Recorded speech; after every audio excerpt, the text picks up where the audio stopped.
آخری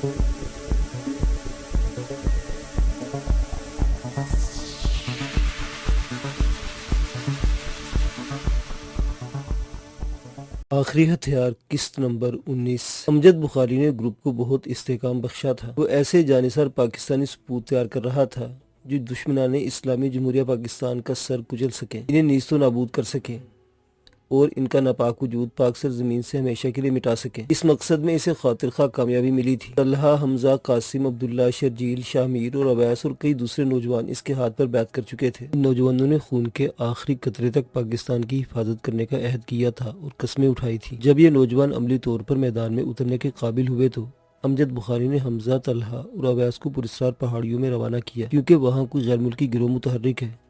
بجز اس کے کہ امجد بخاری کے پاس کوئی معلومات یا شواہد موجود نہیں تھے، قبل اس کے وہ اس کے قابل نہیں تھا کہ وہ عملی قدم اٹھا پاتا۔ کسی سرکاری آفیسر پر اعتماد کرنے کو دل آمادہ نہیں تھا۔ اسے معلوم تھا قانون کا وقار مجروح کرنے والے بہت ہیں۔ ہمارے بہت سے اعلیٰ حکام پر غیر ملکی اثر و نفوذ کار فرما رہتا ہے۔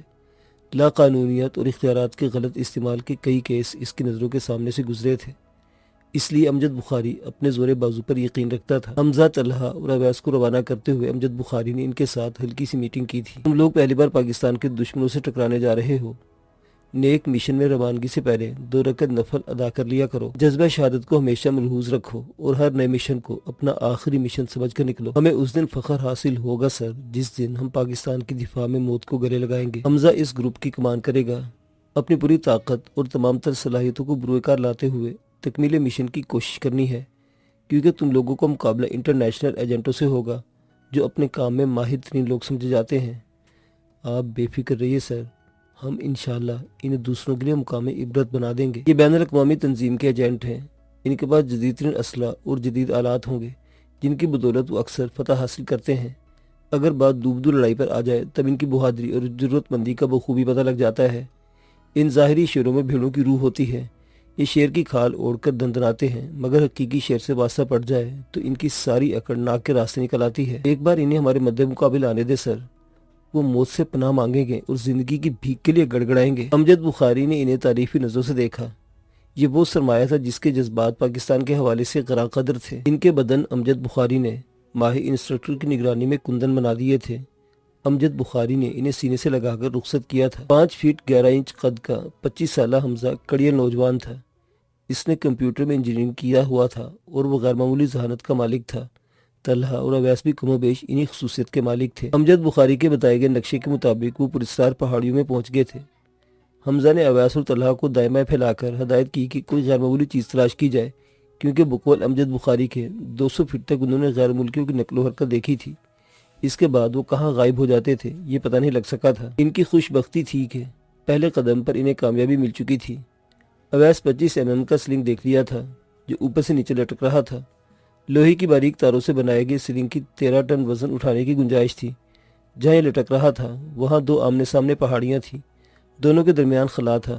ایک پہاڑی جس پر وہ کھڑے ہوئے تھے 2.5-3 میٹر کی سل باہر کو نکل کر چھجا بنا رہی تھی۔ سلنگ اسی سل کے ساتھ منسلک نیچے بالکل سیدھا لٹک رہا تھا۔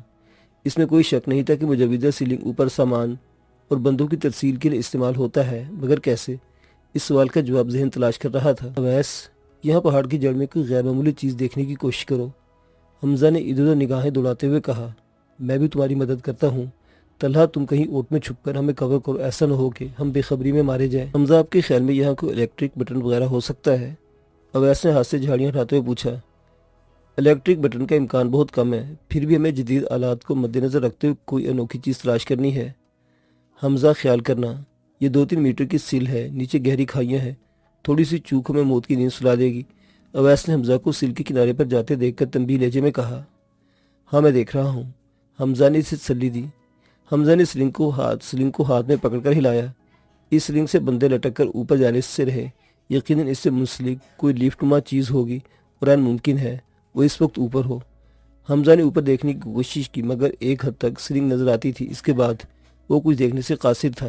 میرا خیال بھی کچھ ایسا ہی حمزہ، ہمیں انتظار کرنا چاہیے، ہو سکتا ہے اوپر سے کوئی نیچے آئے۔ ہم اس پر نہ صرف قابو پا سکتے ہیں بلکہ اس کی سواری پر اوپر بھی جا سکتے ہیں۔ شاید ہمیں ایسا ہی کرنا ہوگا، گھنی جھاڑیوں میں کچھ ملنا ناممکن لگتا ہے۔ نہیں حمزہ، جب اللہ تعالیٰ مدد فرمائے تو سب کچھ ممکن ہو جاتا ہے، یہ دیکھو۔ اویس جو ایک چھوٹے سے غار میں جھانک رہا تھا سیدھا ہوتے ہوئے بولا۔ حمزہ نے چونک کر اس کی طرف دیکھا۔ اویس کے ہاتھوں میں بچوں کی پلے اسٹیشن کی طرح کا ریموٹ پکڑا ہوا تھا۔ واو! حمزہ بچوں کی طرح خوشی سے اچھل پڑا۔ اس نے ریموٹ لے کر اسے غور سے دیکھا۔ ریموٹ پر 4 بٹن تھے اور ایک گول سٹک لگی ہوئی تھی۔ تھوڑی دیر بغور جائزہ لینے کے بعد حمزہ نے بسم اللہ پڑھتے ہوئے بٹن دبا دیا۔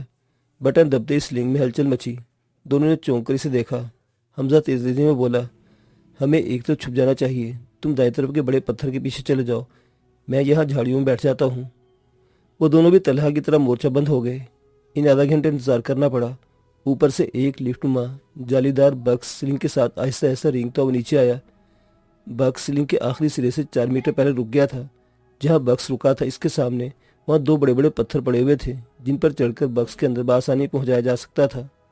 حمزہ نے 10 منٹ مزید انتظار کیا مگر بکس میں کوئی نقل و حرکت نظر نہ آئی تو وہ باہر نکل آیا۔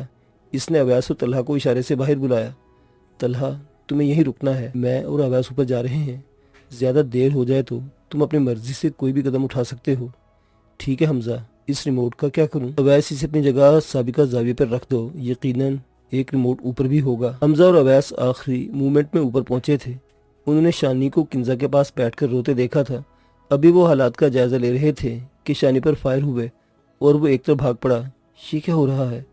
حمزہ اویس نے سرگوشی کی مگر حمزہ نے اسے خاموش رہنے کا اشارہ کیا۔ دونوں نے ریوالور اپنے ہاتھوں میں لے لیے تھے۔ شانی اس دل پر بھاگا تھا جس نے 2-3 میٹر باہر نکل کر چھجا بنا رکھا تھا اور جس کے ایک کونے میں سلنگ لٹک رہا تھا۔ شانی سلنگ کی مخالف سمت بھاگا تھا۔ اس کے پیچھے 2 غیر ملکی بھاگ رہے تھے۔ ان میں ایک لڑکا اور ایک لڑکی تھی۔ دونوں کے ہاتھوں میں اسٹین گنیں تھیں۔ حمزہ اور اویس تیز نگاہوں سے ماحول کا جائزہ لے رہے تھے۔ کافی دیر گزر جانے کے باوجود بھاگنے والے لوگ واپس نہیں پلٹے، نہ ہی مزید کوئی ہلچل کے آثار نظر آئے۔ اویس کے انداز میں اضطراب تھا۔ فطرتاً وہ جذباتی لڑکا تھا، میدان میں کودنے کو بے چین ہو رہا تھا۔ وہ سرک کر حمزہ کے قریب ہوا، بولا، ہمیں باہر نکل کر دیکھنا چاہیے، وہ لوگ کہاں گئے ہیں؟ ہاں چلو۔ حمزہ نے اس بار اس کی تائید کی۔ وہ لوگ بکس کے پیچھے پہنچے تو بکس کو غائب پایا۔ یقیناً ان میں سے کوئی نیچے گیا ہے۔ اویس نے بکس نہ پا کر خیال ظاہر کیا۔ حمزہ نے پوچھ سوچ ہنکارا بھرا۔ سب سے پہلے بھاگنے والا لڑکا اس کی مخالف سمت بھاگا تھا۔